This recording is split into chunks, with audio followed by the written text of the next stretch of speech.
एक सुंदर और खुशहाल देश में राजा इंद्रजीत और रानी अंबिका अपनी बेटी युविका के साथ हंसी खुशी रहते थे।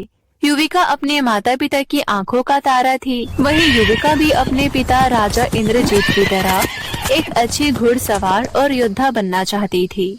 उसे तलवारबाजी का भी बहुत शौक था। वो अक्सर तलवारबाजी का अभ्यास किया करती थी। सब कुछ ठीक चल रहा था, पर एक दिन अचानक रानी अंबिका की तबीयत बहुत ही ज्यादा खराब हो गई।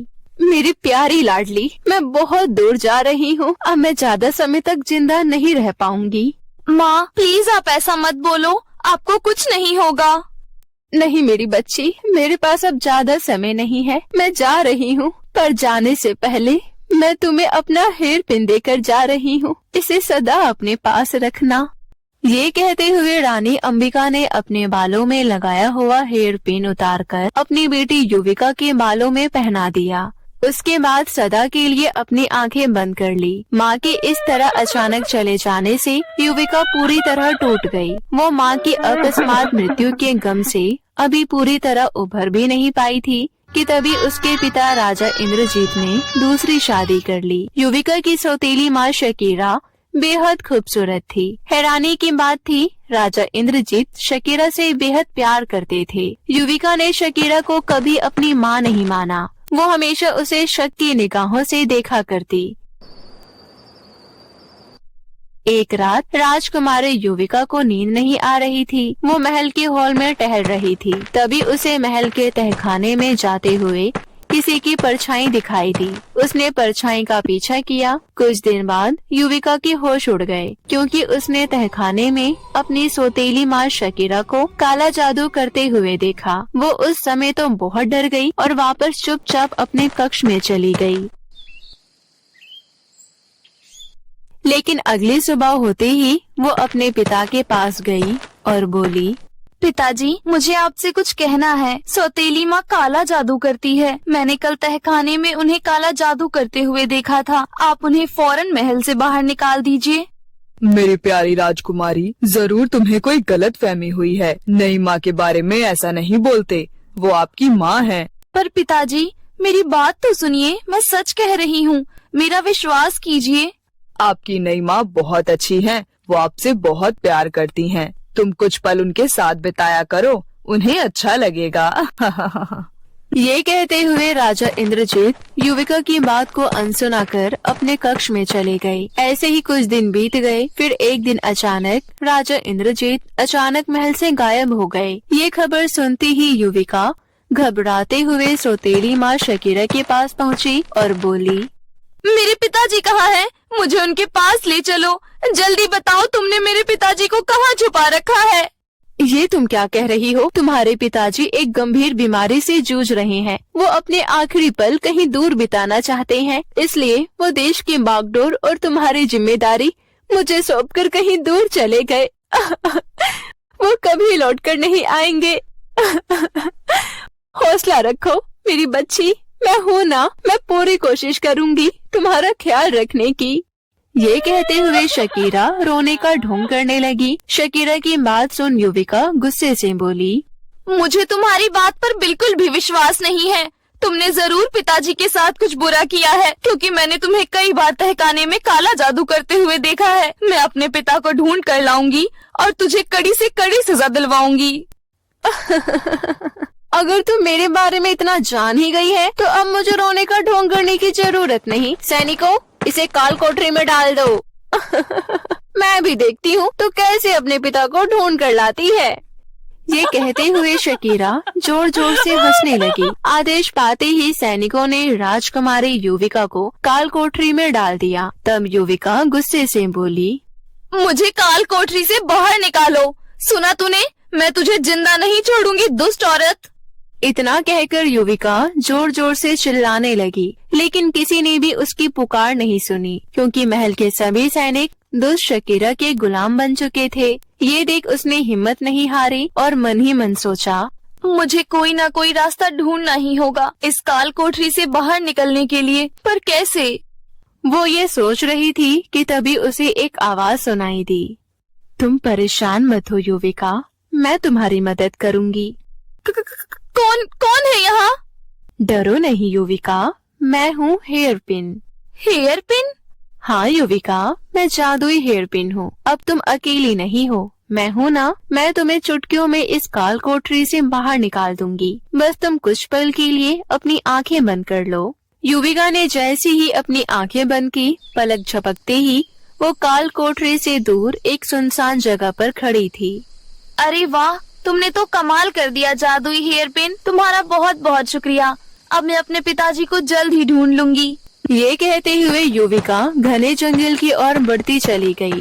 काफी देर चलने के बाद वो बहुत थक चुकी थी, इसलिए वो पेड़ के नीचे कुछ देर के लिए सो गई। तभी उसने अपने सपने में देखा कि वो अपने पिता के साथ फूलों से भरी हुई वादियों में घूम रही है। अचानक उसका सपना टूटा और वो नींद से जाग गई।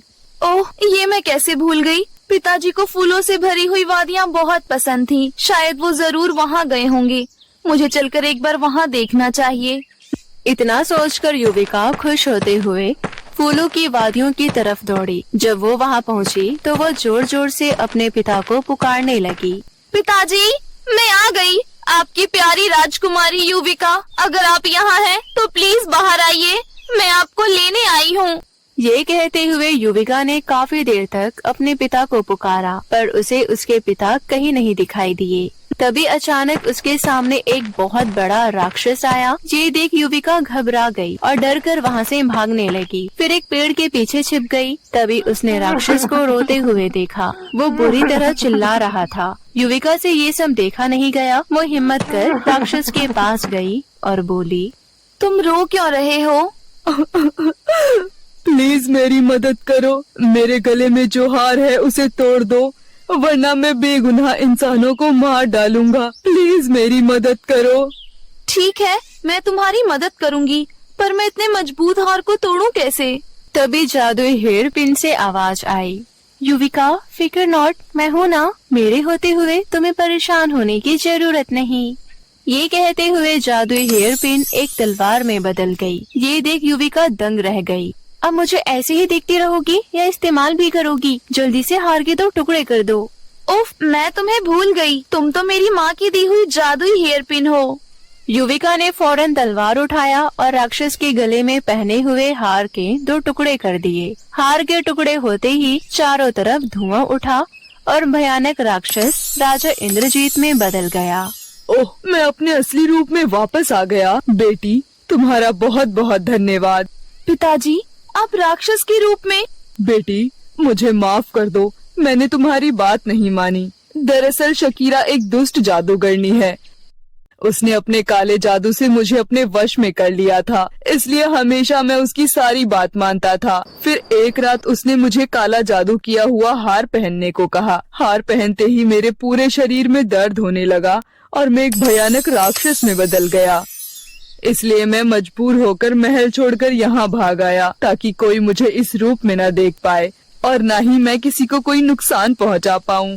पिताजी, आप अपने आप को दोषी मत समझो। अब सब कुछ ठीक हो जाएगा।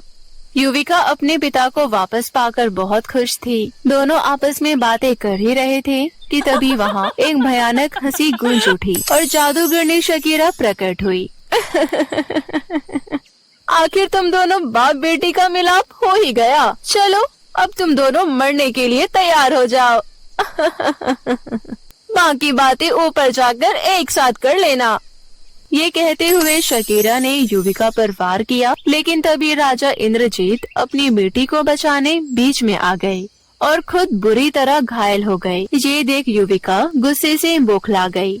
दुष्ट शकीरा, अब तुम मेरे हाथों से नहीं बचोगी। ये कहते हुए युविका शकीरा की ओर लपकी। तभी शकीरा ने युविका पर वार किया और वो जमीन पर जा गिरी। तब हंसते हुए शकीरा बोली, बेवकूफ लड़की, तो मेरा कुछ नहीं बिगाड़ सकती। तेरी माँ मेरी दोस्त थी। जब हम दोनों एक साथ जादू सीखा करते थे, उसने हमेशा अपना जादू अच्छे कामों के लिए इस्तेमाल किया। अंबिका ने मुझसे हर चीज छीना जिस पर सिर्फ मेरा हक था, यहाँ तक कि मेरा प्यार भी। इसलिए मैंने उससे बदला लिया और उसे हमेशा के लिए सुला दिया। दोस्त शकीरा, तुझे जिंदा रहने का हक नहीं। अंबिका तुझे अपनी बहुत अच्छी सहेली मानती थी और तूने उसे इतना बड़ा धोखा दिया। मैं तुझे जिंदा नहीं छोड़ूंगा। इतना कहकर राजा इंद्रजीत जैसे ही आगे बढ़ा, इतने में शकीरा ने अपनी छड़ी घुमाई और बोली, मरने के लिए तैयार हो जा। जैसे ही शकीरा ने राजा इंद्रजीत पर वार करना चाहा, तभी घायल युविका अपने पिता को बचाने के लिए दौड़ी। तभी युविका के बालों में पहने हुए जादुई हेयर पिन से तेज रोशनी निकली और उन दोनों के चारों तरफ एक सुरक्षा घेरा प्रकट हो गया। जादूगर ने शकीरा उनका बाल भी बांका नहीं कर पाई और हुआ ये कि जादुई हेयर पिन से एक जोरदार बिजली कड़की और शकीरा के ऊपर जा गिरी। फिर देखते ही देखते शकीरा जलकर राख में बदल गई। इस तरह शकीरा को उसके किए की सजा मिल गई और सब कुछ ठीक हो गया। राजा इंद्रजीत अपनी बेटी युविका के साथ राजमहल में हंसी खुशी जीवन बिताने लगे।